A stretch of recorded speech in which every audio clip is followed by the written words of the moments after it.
Bienvenidos nuevamente amigos, acérquense al fuego, pónganse cómodos con sus brebajes favoritos, hoy entraremos por un portal que se abre hacia una historia que te lleva al mundo del misterio escrita por Louisa Baldwin. La historia se llama Muchas aguas no pueden apagar el amor. Si no supiera que mi viejo amigo John Orton es tan sincero como desprovisto de imaginación, habría creído que estaba soñando o que era un romántico cuando me contó una circunstancia que le ocurrió hace unos 30 años. Por aquel entonces era soltero, vivía en Londres y ejercía como abogado en Bedford Row. No era un hombre fuerte, aunque tampoco nervioso ni excitable, y, como he dicho antes, singularmente poco imaginativo. Si Orton te contaba un hecho, podías estar seguro de que había ocurrido de la manera precisa que él decía. Si te lo contaba 100 veces, no variaba en la repetición. Este hábito mental, literal y concienzudo, hacía que su testimonio fuera valioso, y cuando me contaba un hecho que no habría creído de cualquier otro hombre, de mi amigo me veía obligado a aceptarlo como verdad. Fue durante las largas vacaciones del otoño de 1857, cuando Orton decidió tomar unas semanas de vacaciones en el campo. Era un londinense tan empedernido que durante muchos años no había podido alejarse de la ciudad más que unos pocos días seguidos. Pero al final sintió la necesidad de tranquilidad y aire puro, solo que no quiso ir muy lejos para buscarlos. Era más fácil entonces que ahora encontrar un alojamiento que cumpliera sus requisitos, un lugar en el campo pero cercano a la ciudad, y fue cerca de Wandsworth donde Orton encontró lo que buscaba, habitaciones para un caballero soltero en una vieja casa de campo. Leyó el anuncio del alojamiento en el periódico durante el almuerzo y esa misma tarde fue a ver si respondía a la tentadora descripción que se daba. Le costó un poco encontrar la granja de Maitland. No fue fácil encontrar el camino a través de los caminos del campo que a sus ojos de la ciudad se parecían exactamente y sin nada que le indicara si había tomado un giro correcto o incorrecto. El ferrocarril pasa ahora chillando sobre lo que entonces eran verdes campos, las callejuelas se han transformado en calles iluminadas por el gas y Maitland's Farm, la vieja casa de ladrillos rojos que se erige en su alto jardín amurallado, ha sido derribada hace tiempo. La última vez que Orton fue a ver el viejo lugar, este había cambiado hasta quedar irreconocible, y el huerto en el que recogía peras y manzanas durante su estancia en la granja era ahora el lugar de un bar y una capilla disidente. Era una calurosa tarde de principios de septiembre cuando Orton abrió las grandes puertas de hierro y subió por el sendero bordeado de dalias y malvarrosas que conducía a la puerta principal y llamó para pedir la entrada en Maitland's Farm. El timbre resonó en una parte distante de la casa vacía y se apagó en silencio, pero nadie acudió a su llamada. Mientras Orton esperaba, aprovechó la oportunidad para examinar a fondo el exterior de la casa. Aunque se llamaba granja, no había sido construida originalmente para una. Era una casa de ladrillos de 4 plantas, de la época de la reina Ana, con 5 ventanas altas de guillotina en cada planta y ventanas abuhardilladas en el tejado. A la puerta principal se accedía por un tramo poco profundo de escalones de piedra y por encima de la luz de abanico se proyectaba un ático de madera sólidamente tallada. A ambos lados había ménsulas de hierro forjado que sostenían los extintores que habían apagado la antorcha de muchos juerguistas que regresaban tarde hace un siglo. Solo las ventanas situadas a la derecha y a la izquierda de la puerta tenían persianas o cortinas o delataban algún signo de habitabilidad.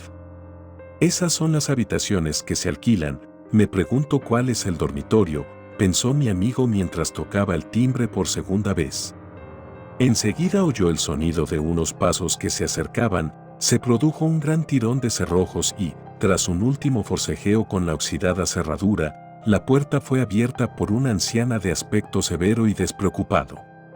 Orton fue el primero en hablar. He llamado para ver las habitaciones que se anuncian para alquilar en esta casa. La anciana lo miró de pies a cabeza sin responder y luego, abriendo más la puerta, le indicó con la cabeza que entrara. Así lo hizo y se encontró en un gran vestíbulo pavimentado, iluminado por la luz del ventilador que había sobre la puerta y por una ventana alta y estrecha que daba al final de un corto tramo de escaleras de roble. El aire era húmedo y mohoso como el de una vieja iglesia. Un salón de este tamaño debería tener un fuego, dijo Orton, mirando la rejilla oxidada y vacía. Los granjeros y la gente que trabaja fuera de casa se mantienen calientes sin fuego, dijo la anciana con brusquedad. ¿Esta casa nunca se construyó para ser una granja, porque se llama así?, preguntó Orton a su taciturna guía cuando ésta abrió la puerta del salón. Porque lo fue la contundente respuesta. Cuando yo era una niña era la casa solariega, y puede que vuelva a llamarse así por lo que sé, pero hace 30 años un hombre llamado Maitland la arrendó y cultivó la tierra, y la gente olvidó el antiguo nombre y la llamó la granja de Maitland. ¿Cuándo se fue Maitland? Hace unos 2 meses. ¿Por qué se fue de un lugar tan bonito como este?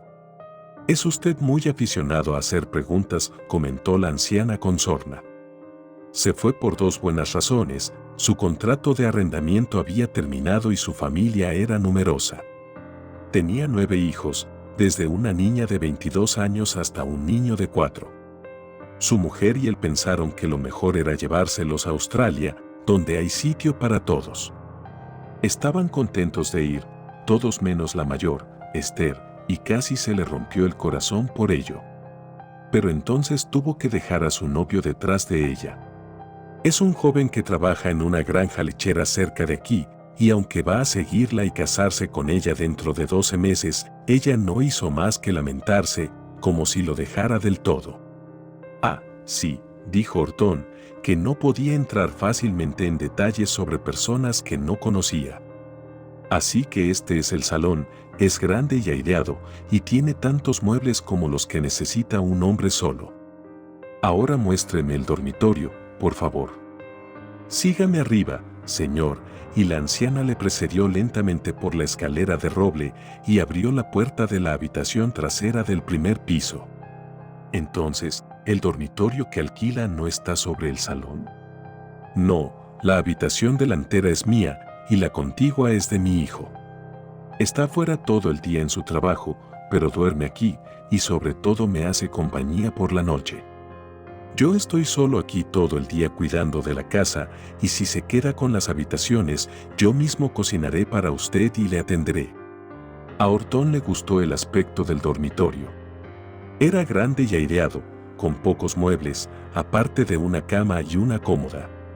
Pero estaba delicadamente limpio y silencioso como una tumba. ¿Cómo podría dormir aquí un hombre cansado? Las paredes estaban decoradas con viejas estampas en marcos negros de Raques Progress y Mary a la mode, y sobre la alta repisa de la chimenea tallada colgaba un grabado del famoso retrato de Carlos I, sobre un caballo marrón rampante. Esas cosas estaban en las paredes cuando los Maitland tomaron el lugar y tuvieron que dejarlas donde las encontraron, dijo la anciana. Y también encontraron esa espada, añadió, señalando un alfanje oxidado que colgaba de un clavo junto a la cabecera de la cama, pero creo que no les habría hecho mucho daño si la hubieran vendido por hierro viejo. Orton bajó el arma y la examinó. Era un alfanje ordinario, como el que llevaban los marinos en el reinado de Jorge III, no lo suficientemente antiguo como para tener interés anticuario, ni con la suficiente belleza de factura como para que tuviera valor artístico. Lo sustituyó, se acercó a las ventanas y miró el jardín que había debajo. Estaba delimitado por un alto muro que encerraba una hilera de álamos, y más allá se extendía el campo abierto, visible a kilómetros de distancia en el aire claro, una vista que descansaba y fascinaba a los ojos de un londinense. Orton hizo su trato con la anciana a la que el propietario había puesto en la casa como cuidadora, en espera de su decisión sobre la disposición de la propiedad. Se le permitió tomar un inquilino para su propio beneficio, y en cuanto la señora Belt comprobó que el forastero estaba de acuerdo con sus condiciones, le aseguró que todo estaría cómodamente dispuesto para su recepción para el miércoles siguiente. Orton llegó a Maitland's Farm la tarde del día señalado. Un tormentoso atardecer otoñal arrojaba un furioso resplandor sobre las ventanas de la casa, el viento que se levantaba llenaba el aire de sonidos lúgubres y los álamos se mecían sobre un fondo de cielo escabroso. La señora Belt esperaba a su inquilino y abrió rápidamente la puerta, con la vela en la mano, cuando oyó que las ruedas se detenían en la puerta. El conductor de la Mosca llevó el maletín de Orton al vestíbulo, recibió el pago de su tarifa y se alejó pensando que las oscuras callejuelas eran más alegres que la visión que había tenido del interior de Maitland's Farm. Orton estaba completamente satisfecho con su alojamiento en el campo. La intensa quietud de la casa casi vacía, que podría haber puesto melancólico a otro hombre, lo calmó y lo hizo descansar. Durante el día paseaba por el campo o se entretenía en el jardín y el huerto, y pasaba las largas tardes solo, leyendo y fumando en su salón. La señora Bell traía la cena a las 9, y normalmente se quedaba a charlar con su inquilino, y muchas veces le contaba largas historias de sus vecinos y de la familia Maitland, mientras lo atendía en la cena. En varias ocasiones le contó que el novio de Esther Maitland, Michael Gwynne, había venido a hablar con ella sobre los Maitland o a traerle un periódico con la noticia de que su barco había llegado a algún punto de su largo viaje en condiciones de seguridad. Verá, el Petrel es un barco de vela, señor, y no se sabe cuánto tardará en llegar a Australia. Las últimas noticias que tuvo Michael es que había llegado hasta unas islas con un nombre extravagante y él ha recibido una carta de Esther enviada a un lugar llamado Madeira. Y ahora no se da tregua hasta que sepa que el barco está a salvo hasta algún lugar, creo que dijo, en África. Sería el Cabo, señora Belt. Ese es el nombre, señor, el Cabo, y él escribe todo el tiempo por miedo a las tormentas y a los naufragios. Pero le digo que el mundo es un lugar amplio, y el mar más amplio que todo, y que muy probablemente, cuando los cacharros de la chimenea vuelan sobre nuestras cabezas en un vendaval, el Petrel está encallado en algún lugar. Y entonces retoma mi pensamiento y lo vuelve contra mí. Sí, dice, y cuando haya una calma total aquí en la orilla, el barco puede estar hundiéndose en una tormenta y ni Esther ahogándose. Michael Gwynne debe ser un joven muy nervioso. Ahí es donde está, señor, y le digo que cuando siga a los Maitland es un buen trabajo que no deje a nadie detrás de él que vaya a escribir tras él, lo mismo que ha escrito tras Esther. Era mediados de octubre y Orton llevaba un mes en la granja. El tiempo era ahora frío y húmedo, y empezó a pensar que ya era hora de volver a su acogedora casa de Londres, pues la lluvia otoñal hacía que todo en Maitland's Farm estuviera húmedo y mohoso. Había soplado medio vendaval todo el día, y la lluvia había caído a raudales, manteniéndolo prisionero en el interior. Pero se dedicó a escribir cartas y a leer algunos documentos legales que le había traído su secretario, y el tiempo pasó rápidamente. De hecho, la tarde pasó tan rápido que no sabía que eran las 9, cuando la señora Belt entró en la habitación para preparar la cena. Ya ha dejado de llover, señor, dijo, mientras encendía el fuego con alegría, y menos mal, porque Michael Gwynne me ha dicho que el Wandel ha subido mucho desde esta mañana y que en algunos lugares ha salido más que en años. Pero esta noche hay luna llena, así que nadie tiene que meterse en el agua si no quiere hacerlo.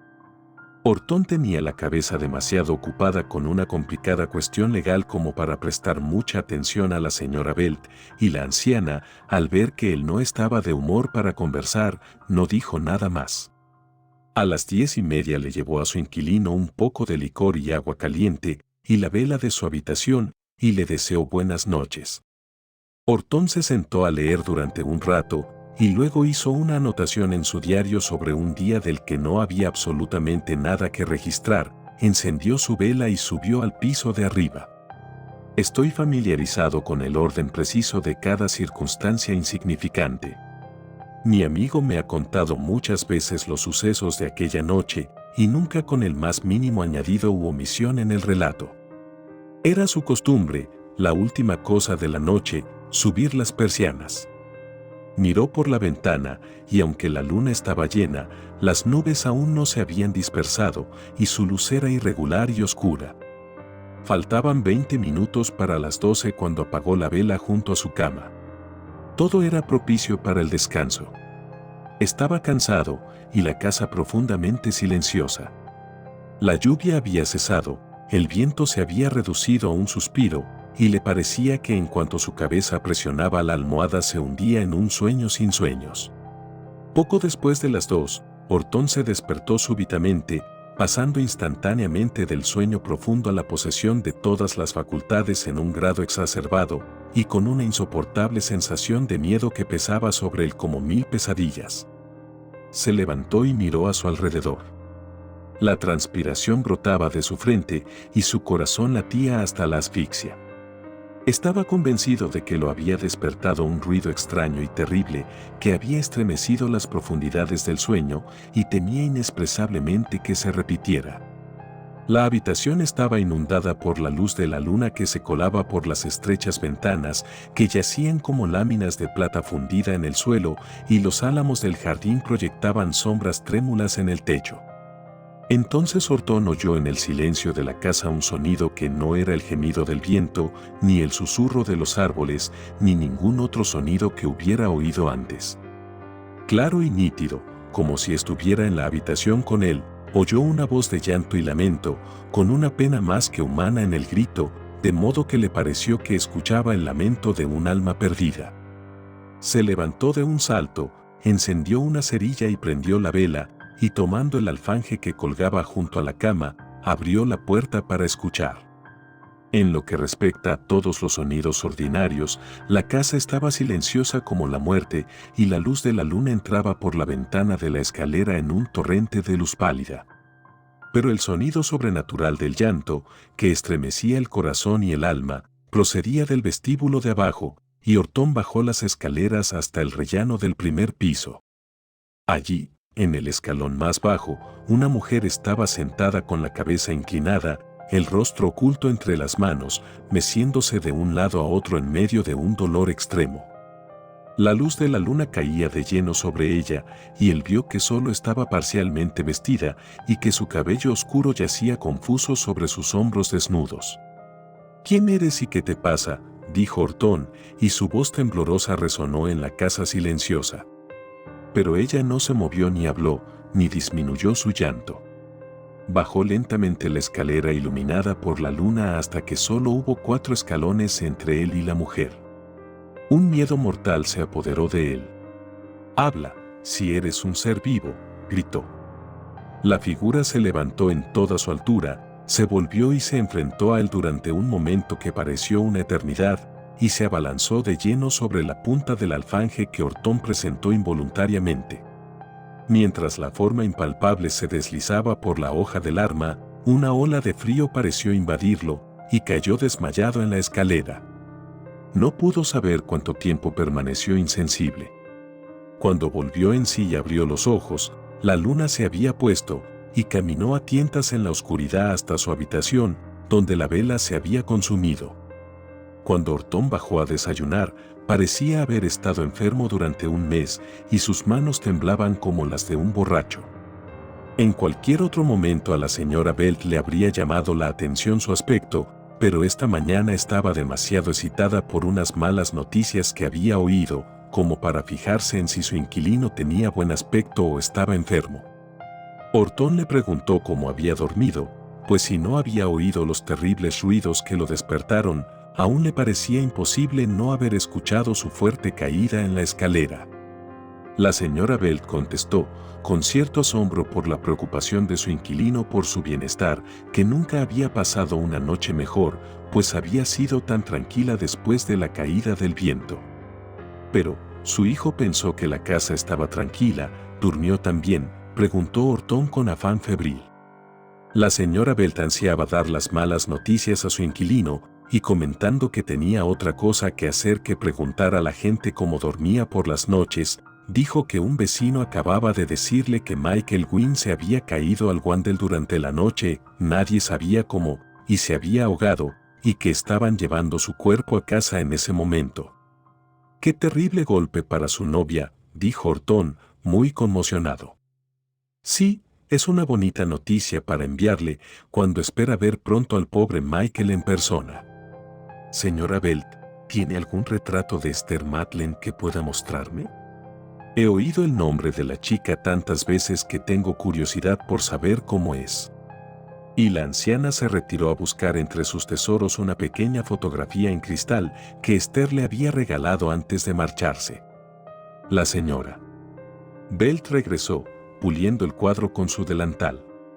No es más que un asunto pobre, señor, tomado en una caravana en el Common, pero se parece a la chica, se parece mucho. Era una producción miserable, un esfuerzo barato y temprano en la fotografía, y Orton se levantó de la mesa con la foto en la mano para examinarla en la ventana. Y allí, rodeado por el delgado marco de latón, reconoció el rostro de todos los rostros que le habían consternado, el rostro que contempló en la visión de la noche anterior. Reprimió un gemido y se apartó de la ventana con un rostro tan blanco que, al devolver el cuadro a la señora Belt, ésta le dijo: «No se encuentra bien esta mañana, señor». «No, me siento muy mal. Debo volver a la ciudad hoy para estar cerca de mi propio médico». «No perderás nada si te dejo tan repentinamente, pero si voy a estar enfermo, es mejor que esté en mi propia casa». Porque Orton no podría haberse quedado otra noche en Maitland's Farm para salvar su vida. Al mediodía estaba en su oficina de Bedford Row y sus empleados pensaban que parecía 10 años más viejo por su visita al campo. Poco más de 3 semanas después de que Orton regresara a la ciudad, cuando sus nervios empezaban a recuperar su tono habitual, su atención volvió inesperadamente al aborrecible tema de la aparición que había visto. Leyó en su periódico diario que el Correo del Cabo había traído noticias del naufragio del velero Petrel con destino a Australia, con la pérdida de todos los que estaban a bordo en una violenta tormenta frente a la costa, poco antes de que el vapor partiera hacia Inglaterra. Mediante una cuidadosa comparación de fechas, teniendo en cuenta las variaciones de tiempo, John Orton llegó a la convicción de que el malogrado barco naufragó en la misma hora en que él vio el espectro de Esther Madeleine. Ella y su amante, divididos por miles de millas, perecieron ahogados al mismo tiempo, Michael Gwyn en el pequeño río de su casa y Esther Madeleine en las profundidades de un océano lejano. Y fin. Espero que la hayas disfrutado. Nos vemos en la próxima historia que nos depara el portal de este universo gris. Si te ha gustado, recuerda apoyar a los autores y sus historias originales que nos permiten disfrutar estas misteriosas y nuevas experiencias. Si te ha gustado, suscribirte, pon me gusta y deja un comentario, ya que esto alimenta al dios oscuro del algoritmo.